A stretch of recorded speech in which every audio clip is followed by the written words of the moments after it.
کہ یہاں وہ مال تیار کرو جو وہاں کام آ جائے.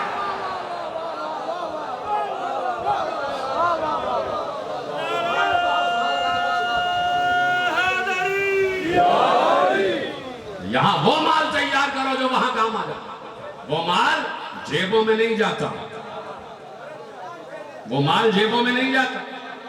وہ مال حوالے کر دیا جاتا ہے کسی کے, اور اس کا کمپیوٹر ایسا ہے, میں تو صرف سمجھانے کے لیے کہہ رہا ہوں, اس خالق ازل کا نظام ایسا ہے, اس کا کمپیوٹر ایسا ہے. یہ اتنی مشہور آیت ہے, اور آیت سے سمجھ جائے گا ترجمے کی ضرورت ہی نہیں پڑے گی. کیا آیت ہے؟ اس کا کمپیوٹر. دیکھیے آیت پڑھنے سے پہلے میں سمجھاؤں کہ یہاں پر آپ کو اپنی ہر ڈیوٹی جو آپ نے انجام دی ہے وہ بتانی پڑتی ہے. میں نے یہ کیا, میں نے یہ کیا, میں نے یہ کیا. کورٹ میں جائیں گے آپ کو پورا کیس پیش کرنا پڑے گا کہ میں نے یہ کیا ہے, میں نے یہ کیا, یہ ایویڈنس ہے, یہ ایویڈنس ہے, یہ ایویڈنس ہے کہ میں حق پر ہوں, تب جا کے درج ہوگا.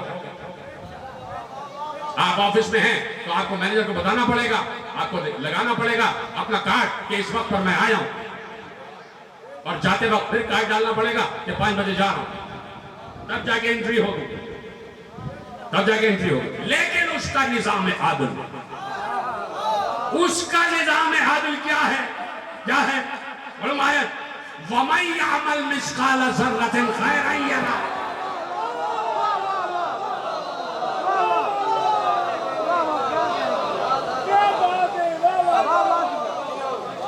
کچھ بھی کر لیا ہے تم نے خیر کا کام, ہمیں بتانے کی ضرورت نہیں ہے, ہم انٹر کر لیتے ہیں, ہم لکھ لیتے ہیں. اور بہت سے کام تو ایسے ہیں کہ تمہیں یاد ہی نہیں کہ تم نے کوئی اچھائی کا کام کیا تھا, لیکن ہم نے لکھ لیا ہے. اس لیے کہ ہم کسی کے اجر کو ضائع نہیں کرتے, ہم کسی کی محنت کو ضائع نہیں کرتے. بہت سے نیکی کے کام ہیں تمہیں یاد ہی نہیں کہ تم نے نیکی کر لی. ایسا تھوڑی ہے کہ تمہیں یاد نہیں تو اللہ بھی بھول جائے. وہ اتنا عادل ہے کہ تمہارے ہر کام کو لکھوا دیتا. اس لیے 2 یہاں بٹھا دیے ہیں, 2 کرامن کاتبین یہاں بٹھا دیے ہیں. یہ ہے کاتب. ان کاتبوں کے ہوتے ہوئے مجھے کسی اور کاتب کی کیا ضرورت ہے؟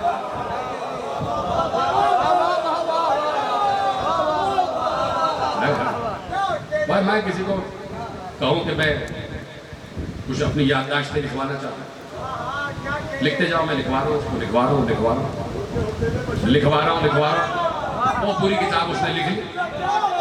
اب جناب میں چلا گیا دنیا سے. اب لوگ آپس میں کہہ رہے بھائی ان کی حیات کیا ہے, ذرا تم بتاؤ, ذرا تم بتاؤ, ذرا تم بتاؤ.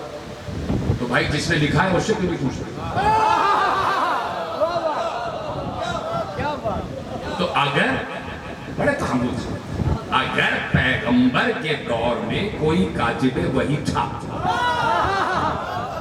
تو اس سے پوچھو وہ والا قرآن تھا.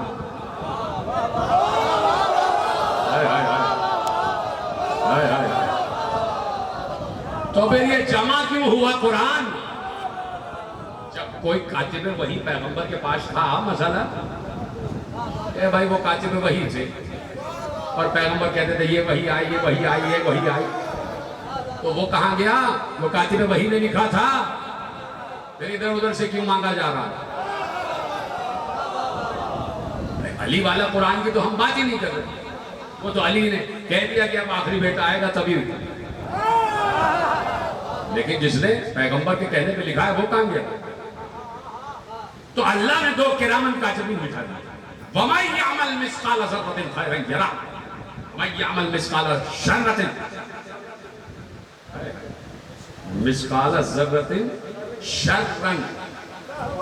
ایک اتنا سا بھی شر کیا, یرا دیکھو گے. وَمَن يَعْمَلْ مِثْقَالَ ذَرَّةٍ خَيْرًا يَرَهُ وَمَن يَعْمَلْ مِثْقَالَ ذَرَّةٍ شَرًّا يَرَهُ. کہا کہ اتنی سی نیکی کی ہے, اجر دینا ہمارا کام. اور یہ یاد رکھو اتنی سی بھی برائی کی ہے تو تیار رہنا, ہم عادل ہیں. یاد رکھنا ہم عادل ہیں. اتنی سی برائی کی, اتنی سی بھی برائی کی, کسی کو بھی تکلیف پہنچانا. بات یہ ہے کہ اللہ ہم نے کہتا ہے کہ وَسِعَتْ رَحْمَتِي عَلَىٰ غَضَبِي. میری رحمت میرے غضب پر غالب ہے، میری رحمت میرے غضب پر غالب ہے۔ لیکن کیا یہ انسانوں کے لیے بھی کہا جا سکتا ہے؟ نہیں۔ اللہ خالق ازل ہے، ستار العیوب ہے، غفار الذنوب ہے، وہ رحمان ہے، وہ رحیم ہے۔ اپنی جو میں اس لیے نہیں کہہ رہا کہ کوئی اب گناہ ہی شروع کر دے، لیکن جو اللہ سے مربوط معاملات ہیں اللہ چاہے تو معاف کرتا، لیکن بندوں کے حقوق وہ کبھی معاف نہیں کرتا، بندوں کے حقوق معاف نہیں کرتا جب تک وہ بندہ خود نہ معاف کرتا، جب تک بندہ خود نہ معاف کرتا۔ اس لیے کہا وَمَن يَعْمَلْ مِثْقَالَ ذَرَّةٍ شَرًّا يَرَهُ، ذرا سے بھی شر کیا ہے بھگتو گے، ذرا سے بھی خیر کیا ہے شراب میں۔ اور ہماری رحمت تو یہ ہے، اب اس کی رحمت تک کون پہنچا کہ ہمارا عادل یہ ہے کہ خیر کیا ہے ثواب ملے گا، شر کیا ہے عذاب ملے گا، لیکن ہماری رحمت یہ ہے، ہماری رحمت یہ ہے کہ گناہ ایک کرو گے تو عذاب بھی ایک دوں گا، اور رحمت یہ ہے کہ ثواب ایک کرو گے جزا 10 دیتا چلا جاؤں گا۔ ایک ثواب، ایک اچھا عمل، اس کا 10 گنا میں ثواب دوں گا۔ یہ ہے میری رحمت، یہ ہے میری رحمت۔ تو اس لیے ختم ہو گئی بات، آپ نے یقیناً بڑی توجہ سے سنا، اور وہیں پر بات ختم ہو رہی ہے جہاں سے شروع ہوئی۔ اس لیے کہا کہ پہلے موت ہے پھر حیات۔ تو فلسفہ موت و حیات یہ ہے کہ جب تک موت کے دروازے پہ دستک نہیں دو گے اس وقت تک حیات نہیں ملے گی، اس وقت تک حیات نہیں ملے گی۔ اب دیکھنا یہ ہے کہ منتقل تو ہو رہے ہو نا، موت کے دروازے پہ دستک دی، دروازہ کھلا، دوسرے عالم میں منتقل ہو گئے۔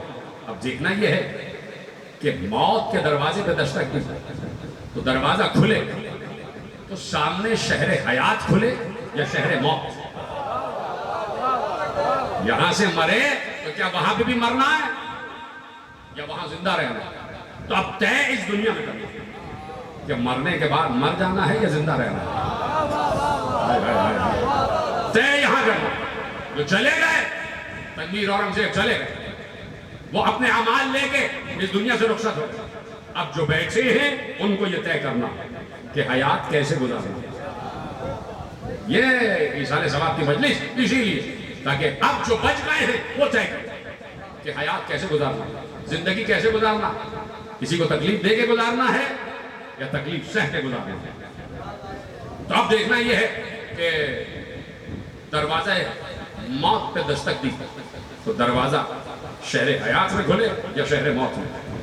اس کا طریقہ بتا دیا پیغمبر کہ اگر مرنے کے بعد بھی مرنا نہیں چاہتے،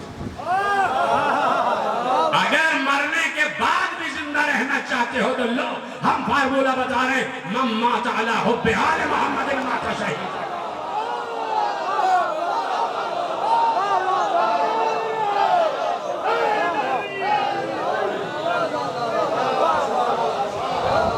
من مات علی حب آل محمد مات شہید، جو مر جائے میری آل کی محبت میں، اپنا نام نہیں لیا، من مات علی حب محمد آل محمد نہیں کہا، من مات علی حب آل محمد، کہ میری آل کی محبت، مجھ سے محبت کے تو ہما شما ایرے غیرے دائیں بائیں سب،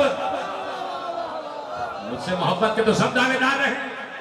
بات یہ ہے کہ میری آل سے کون محبت کرتا، اور جو میری آل سے محبت کرتا ہوا مر جائے، پھر اللہ کہہ رہا ہے کہ قسم ہے پھر ہماری، خود ہمیں ہماری قسم ہے کہ تم علی کی محبت میں مر کر تو دیکھو، ہم وعدہ کرتے ہیں تمہیں مرنے نہیں دیں، ہم وعدہ کرتے ہیں کہ تمہیں مرنے نہیں دیں گے۔ تو اس لیے موت و حیات کا فلسفہ، آل محمد کی محبت انسان کو نت سکھ سے درست کرتی ہے، انسان کا ظاہر بھی درست کرتی ہے، انسان کا باطن بھی درست کرتی ہے۔ آل محمد کی محبت سکھاتی ہے کہ ایک صاف ستھرا معاشرہ، ایک صاف ستھرا وجود، ایک خوشبوؤں میں بسا ہوا وجود، چہرے پہ شائستگی، لباس میں نفاست، چال میں درستگی، سیرت بہترین، اخلاق عظیم، موعظ حسنہ، گفتگو لطیف، جھک کے چلو، صاف ستھرا لباس پہنو۔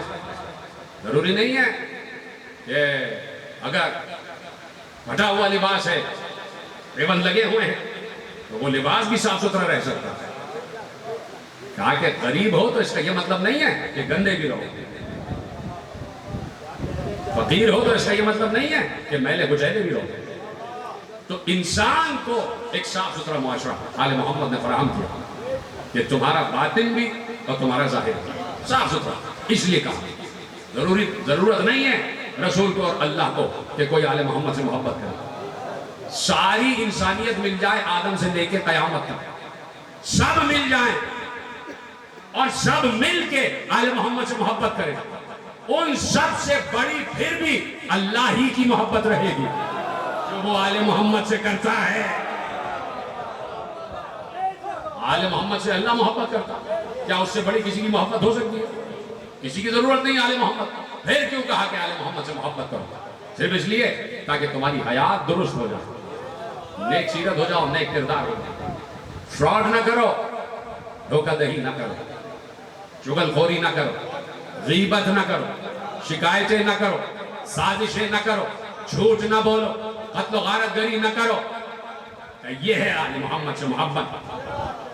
اس کو کہتے ہیں قرب، اس لیے چاہتے ہیں کہ قرب حاصل ہو جائے، اور جہاں جہاں آل محمد کی محبت قائم ہو جائے وہاں وہاں آئیڈیل معاشرہ قائم ہو جائے، آئیڈیل معاشرہ قائم ہو جائے۔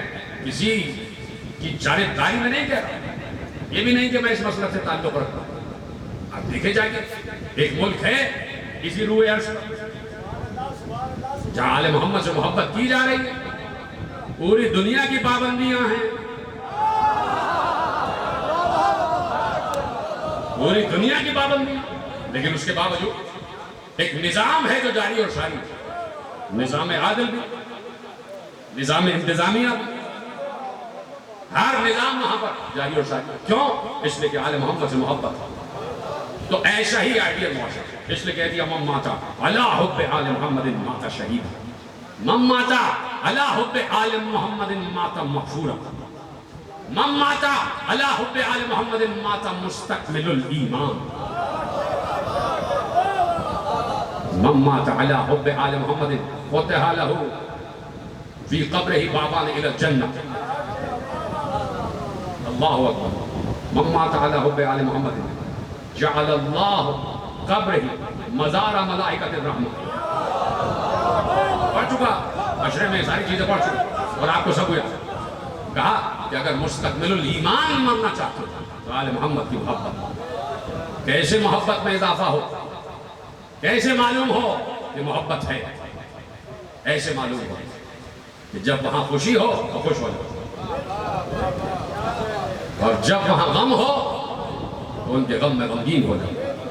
ایسی کو مودت کہا جاتا ہے کہ جہاں بھی کسی اجڑے ہوئے قافلے کا تذکرہ آ جائے تو فوراً تمہاری نگاہ کربلا کی طرف ہو جائے۔ جہاں پر بھی کسی مظلوم کا تذکرہ آ جائے تو تمہاری نگاہ فوراً حسین ابن علی کی طرف منتقل ہو جائے۔ جہاں تم دیکھو کہ کوئی مصیبت آئی فوراً آئے حسین کہو، آئے کہہ دیجئے، اس میں کوئی شرمانے کی بات نہیں۔ جانا سب کو ہے، کوئی یہاں نہیں رہے گا، کوئی یہاں نہیں رہے گا، مجھ سے لے کے آپ تک جہاں تک باتیں پہنچ رہی ہیں سب کو جانا، تو لہذا شرمانا نہیں، شرمانا نہیں۔ جیسے نماز میں اٹھتے بیٹھتے ہوئے کوئی کہہ دے کہ بھئی یہ اٹھ رہے ہیں، رکوع میں جا رہے ہیں، سجدے میں جا رہے ہیں، یہ کیا اٹھک بیٹھک لگائی گی؟ تو آپ شرماتے نہیں ہیں نا؟ نہیں شرماتے۔ اسی طرح ہائے حسین کہنے میں شرمایا نہ کرو۔ بس میں نے کہہ دیا حسین، آپ کہیں ہائے حسین، ہائے حسین۔ اس لیے کربلا کا تذکرہ ہے تاکہ انسان کی آنکھیں بتائیں کہ کتنی محبت ہے حسین سے، انسان کے سینے بتائیں کہ کتنی محبت ہے علی اکبر سے، انسان کی پشت بتائے کہ کتنی محبت ہے سید سجاد سے۔ انسان کے رخسار بتائیں کہ کتنی محبت ہے حسین کی بیٹی سکینہ سے. توجہ ہے آپ میرے عزیزوں. ایک باپ چلا گیا, اس جانے والے کا بیٹا یہاں موجود ہے, پس پردہ ان کے گھر والے بھی موجود ہیں. میں صرف یہی کہنا چاہتا ہوں, یہ پہلی مرتبہ کسی کا باپ نہیں گیا ہے. اگر کوئی صبر حاصل کرنا چاہتا ہے تو دیکھے ایک باپ ہے کہ جو گھوڑے پر سوار ہے. اللہ اجرکم علی اللہ. صرف ایک منظر دکھانا چاہتا ہوں. ایک باپ ہے جو گھوڑے پر سوار ہے اور اس عالم میں سوار ہے کہ اس کے پورے لباس پر خون لگا ہوا ہے. اجرکم علی اللہ. اور لباس پر جو خون ہے وہ اس کا اپنا نہیں ہے. کچھ خون کے دھبے اس کے بیٹے علی اکبر کے ہیں. کچھ لہو کے نشانات سنو گے اس کے بھائی عباس کے کٹے ہوئے شانوں سے نکلے ہوئے لہو کے. اور پھر سن لو گے جملہ, سینے سے لے کے دامن تک ایک باریک سی لہو کی دھار ہے. جو پہنچ گئے ان کو میرا سلام. اور چہرے پر بھی خون لگا ہوا ہے. تو پوچھو اسی غریب مسافر سے یہ چہرے پر خون کس کا ہے, تو وہ رو کر کہے گا میرے بیٹے علی اصغر کا لہو ہے, کہ جس لہو کو نہ زمین نے قبول کیا نہ آسمان نے, تو میں نے اپنے چہرے پر مل لیا. پورا لباس حسین لہو سے سرخ ہو رہا ہے. اور آخری رخصت بیویوں کو سلام کر کے حسین در خیمہ پر آ گئے. آنے کے بعد گھوڑے پر سوار ہوئے. ہائے کہہ رہے, مجھے آوازیں آ رہی ہیں خدا سلامت رکھے ہائے کہنے والوں. تو اے ہائے کر کے رونے والوں, ایک جملہ اور سن لینا. میں نے کہہ دیا, تم نے سن لیا کہ حسین گھوڑے پر سوار ہو گئے, لیکن یہ حسین ہی سے پوچھنا کہ حسین عباس تو نہیں تھے, علی اکبر تو نہیں تھے, اور محمد و قاسم تو نہیں تھے, آپ کو گھوڑے پہ سوار کس نے کرایا؟ تو حسین چیخ مار کر کہیں گے کہ ارے عباس نہیں, عباس کی بہن زینب آئی. حسین کو گھوڑے پر سوار کرایا, لجام فرش کو تھام لیا زینب, رکاب کو تھام لیا, بھائی سوار ہو گیا اور جا رہا ہے. حسین جا رہے ہیں, آخری سلام کر لیا اور حسین کی سواری در خیمہ پر ہے. اور بس اب گھوڑے کو ہیڑ لگائی, بیویوں سے کہہ دیا بس در خیمہ تک رہنا, میں جا رہا ہوں. اب قیامت میں ملاقات ہوگی. گھوڑے کو ہیڑ لگائی, گھوڑا آگے نہیں بڑھتا, ذوالجناح آگے نہیں بڑھتا, بار بار آگے بڑھاتے ہیں. ذوالجناح کے قدم جمے ہوئے تھے. حسین کریم حسین ہے نا, دیکھ رہا ہوں میرے بزرگوں کی آنکھوں میں آنسو دیکھ رہا ہوں, نوجوان بھی رو رہے ہیں, آنسوں سے لبریز ہیں آنکھیں. حسین بار بار گھوڑے کو ہیڑ لگا رہے ہیں, گھوڑا آگے نہیں بڑھتا. کریم حسین ایک بار گھوڑے کی گردن میں ہاتھ ڈال دیا. گھوڑے کی گردن سہلا کر کہتے ذوالجناح مجھے معلوم ہے تو تھک چکا ہے, میرے ساتھ تو نے بھی 72 لاشیں اٹھائے ہیں. ذوالجناح آخری زحمت ہے, مجھے لے چل میرے قتل گاہ کی طرف جہاں میری ماں میرا انتظار کر رہی ہے. ارے ذوالجناح سے برداشت نہ ہوا, پچھلے قدموں کی طرف اشارہ کیا.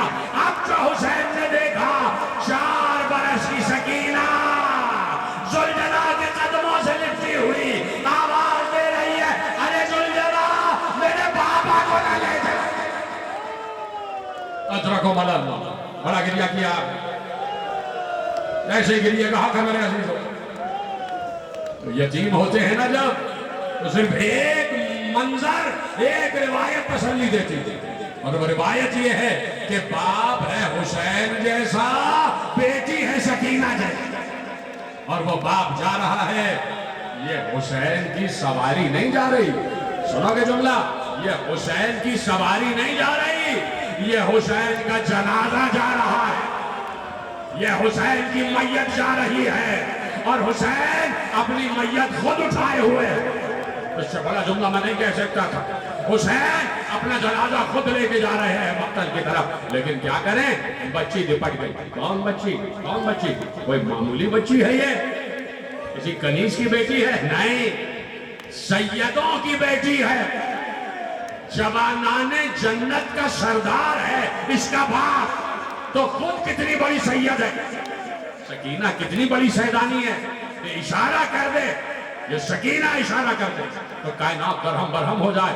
اتنی بڑی سیدانی، اتنی بڑی سیدانی، سنو گے، اور ذوالجناح کے سموں سے لپٹی، ذوالجناح کے قدموں سے لپٹی، بابا کو نہ لے جا، اے ذوالجناح میرے بابا کو نہ لے جا۔ حسین سے برداشت نہ ہوا، باپ ہے نا حسین، حسین سے برداشت نہ ہوا، بے اختیار گھوڑے سے زمین پر آ، تیزی سے آگے بڑھے، سکینہ کو فوراً اپنے سینے سے لپٹا لیا اور ننھے ننھے ہاتھ چومنے لگے، سکینہ کے رخسار چومنے لگے۔ میں نے جملہ پڑھ دیا، آپ نے سن لیا، میں نے کہا نا کہ کم از کم آئے تو کہہ دو میرے عزیزوں، جیسے آپ کی آوازیں آ رہی ہیں اس سے بھی بلند ہو جائیں، آئے کہنے میں کوئی حرج نہیں ہے۔ ننھے ننھے رخسار پر حسین نے بوسے دی۔ پھر پڑھوں کیا جملہ، اب تک پہنچے نہیں آپ، اب پہنچے آپ۔ ننھے ننھے رخساروں پر حسین نے بوسے دیے، تو میں اولاد والوں سے پوچھنا چاہتا ہوں، ارے حسین نے جب سکینہ کے رخسار چومے تو حسین کی نگاہ میں منظر آیا ہوگا، ارے یہی رخسار ہوں گے شمر کے تماچے۔ حسین رو رہے تھے، بچی کو سینے سے لپٹا لیا، سکینہ بیٹا جانے دو، بابا کو رخصت کرو، جانے بابا الوداع۔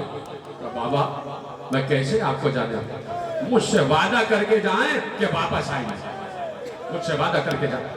کہ بیٹی تمہارے لیے پانی لینے جا رہا ہوں، تمہارے لیے پانی لینے جا رہا ہوں۔ بچی ایک بات دیکھیے، منظر ذہن میں لائیے گا اور ہائے ضرور کہہ دینا۔ بچی نے ایک بار فوراً اپنا رخسار بابا کے سینے پر جکڑ کے رکھا اور اپنے ہاتھ بابا کی پشت پر ہمائے کر۔ ابھی تک آپ کے ذہن میں نہیں آیا؟ چھوٹے بچے تمہارے گھروں میں ہیں نا، کہ جب بچے باپ سے لپٹ جاتے ہیں، جکڑ لیتے، سکینہ نے بابا کو جکڑ لیا اور جکڑ کر صرف ایک جملہ کہا، بابا چچا عباس بھی یہی کہہ کر گئے تھے، بابا چچا عباس بھی یہی کہہ کر گئے تھے، بابا اب سکینہ کو پیاس نہیں، بابا اب سکینہ کو پیاس نہیں، بابا وعدہ کر کے جاؤ واپس آؤ۔ کہ سکینہ شاید آج واپس نہ آ سکے، شاید آج واپس نہ آ سکے، سکینہ آج رات اپنی ماں کے سینے پر سر رکھ کے سو جائے۔ سکینہ نے رو کر ایک جملہ کہا، بابا حسین کی ریش مبارک سہلا رہی ہے بچی، میرا دل کہتا ہے کہ بچی کے ننھے ننھے ہاتھوں میں حسین کی ریش پر لگا ہوا لہو بھی لگ رہا ہو۔ حسین کے چہرے پر علی اصغر کا لہو تھا نا، حسین نے اسی لہو سے اپنی داڑھی کو خطاب کیا ہوا تھا۔ بچی اسی ریش مبارک کو سہلا سہلا کر کہہ رہی تھی، بابا آپ کو پتا ہے نا، مجھے اماں کے سینے پہ نیند نہیں آتی، مجھے اماں کے سینے پر نیند نہیں آتی، بابا آخری بار، جاتے جاتے آخری بار ایک بار سینے پہ سلا دو بابا۔ روایت میں مقتل نگار نے لکھا، ہائے ضرور کہتے نا تمہیں چادر زہرا کا واسطہ ہے، حسین کھڑے ہوئے تھے نا، کھڑے ہو کے سکینہ کو گود میں لیا ہوا تھا، چونکہ بچی نے کہا تھا، 4 برس کی بچی نے کہا تھا، جسے نماز شب نے مانگا تھا، یہ کیسے ہو سکتا ہے کہ بچی فرمائش کرے اور باپ قبول نہ کرے۔ ایک بار حسین زمین پر لیٹ گئے، سکینہ کو سینے پر سلایا، چیخ مار کے روئے، حسین کے رخسار آنسوؤں سے تر۔ اجرکم اللہ، اجرکم اللہ۔ بس آخری منظر پیش کرنا، اس کے بعد آپ کے لیے دعا، جو آپ نے حق گریہ ادا کرنا تھا کر لیا۔ اتنا گریہ کیا کہ حسین بے ہوش ہو گئے، حسین کو تھوڑی دیر کے بعد غش افاقہ ہوا، بچی بابا کے سینے پر سر رکھ کر رو رہی تھی، سسک کر رو رہی تھی۔ حسین اٹھنے کے بعد سکینہ کو گود سے جدا کیا اور زینب کے حوالے ایک جملہ کر کے زینب کے حوالے کہا کہ زینب یہ سکینہ نہیں ہے، یہ تمہاری طرف میری امانت ہے، بہن اس امانت کا خیال رکھنا، میری سکینہ کا خیال رکھنا۔ میرے عزیزو، چلے گئے حسین، خیمہ گاہ میں اہل حرم تنہا رہ گئے، سکینہ کی یتیمی کی شام آ گئی، اور ایسے سکینہ کو یتیمی کا پرسہ ملا کہ جیسے ہی سر حسین لو کے سینہ پر آیا، شمر آگے بڑھا، کان سے گوشوارے چھینے، منہ پر تماچے مارے، دامن میں آگ لگی، تو سکینہ نے حسین کے سر سے نہیں، فرات کا رخ کر کے کہا، چچا عباس، کیا یتیموں کا تماچے مارے جاتے ہیں؟ کیا یتیموں کے گوشت مارے؟ اللہ القوم الظالمین وسيعلم الذين ظلموا أي منقلب ينقلبون۔ بار الہا ہماری اس عظیم عبادت کو شرف قبولیت کے اعلیٰ درجوں میں جگہ عطا فرما۔ پروردگار مرحوم مغفور تنویر اورنگزیب ابن اورنگزیب مرحوم کے درجات عالیہ و خیر میں مزید اضافہ فرما۔ مرحوم کی قبر کو انوار آل محمد سے مزید منور فرما۔ پروردگار محشر میں لواء حمد کا سائر نصیب فرما۔ جتنے حاضرین بزم مومنین و مومنات فرش عطا پر تشریف فرما ہے، سب کی جان، مال، عزت، آبرو اور ایمان کی حفاظت فرما۔ پروردگار سب کے دامن مراد کو در مقصود سے بھر دے۔ ہمارا خاتمہ بالایمان محبت علی پر ہے۔ ہمارے دلوں میں محبت حسین اور ولایت علی کو راسخ فرما۔ پروردگار جہاں جہاں مومن مومنات آباد ہیں، جن کے رزق میں کمی ہے ان کے رزق میں وسعت عطا فرما۔ جو بے روزگار ہیں ان کو برسر روزگار کر دے۔ جو مومنین تجارت کر رہے ہیں ان کے تجارت و کاروبار میں روز افزوں اضافہ فرما۔ ہماری ماں بہنوں کے پردوں کی حفاظت فرما۔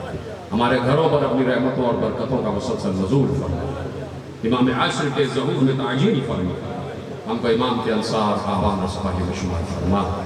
ربنا تقبل منا انک انت السمیع العلیم برحمتک یا ارحم۔